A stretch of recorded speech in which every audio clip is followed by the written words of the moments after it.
സ്പെയിനിലെ കത്തോലിക്ക യുവജനങ്ങളുടെ തീർത്ഥാടനത്തിൽ വത്തിക്കാൻ പരമ്പരാഗത ലത്തീൻ കുർബാന നിരോധിച്ചു. സ്പെയിനിലെ പരിശുദ്ധ അമ്മയുടെ തീർത്ഥാടന കേന്ദ്രത്തിലേക്ക് നടക്കാനിരിക്കുന്ന യുവജനങ്ങളുടെ തീർത്ഥാടനത്തിൽ പരമ്പരാഗത ലത്തീൻ കുർബാന അർപ്പിക്കുന്നത് വത്തിക്കാൻ നിരോധിച്ചു. പരമ്പരാഗത ലാറ്റിൻ മാസ് അല്ലെങ്കിൽ ട്രിഡന്റൈൻ മാസ് അർപ്പിക്കുന്നത് രൂപതാ മെത്രാന്റെയോ മാർപ്പാപ്പയുടെയോ അനുവാദം വേണമെന്ന് ഫ്രാൻസിസ് മാർപ്പാപ്പ അറിയിച്ചിരുന്നു. തീർത്ഥാടനത്തിൻ്റെ സംഘാടകർ തങ്ങളുടെ സമൂഹമാധ്യമം വഴിയാണ് ഇക്കാര്യം അറിയിച്ചത്. പരമ്പരാഗത ലത്തീൻ കുർബാന കൊവഡോങ്കയിൽ അർപ്പിക്കരുതെന്ന് സൂചിപ്പിക്കുന്ന നിർദ്ദേശങ്ങൾ ഡിക്കാസ്ട്രി ഫോർ ഡിവൈൻ വർഷിപ്പിൽ നിന്ന് ലഭിച്ചതായി കൊവിഡോ arch bishop Jesus sans Montes അറിയിച്ചു.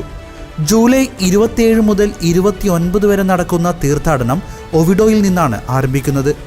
95 കിലോമീറ്റർ നീളുന്നതാണ് തീർത്ഥാടനം.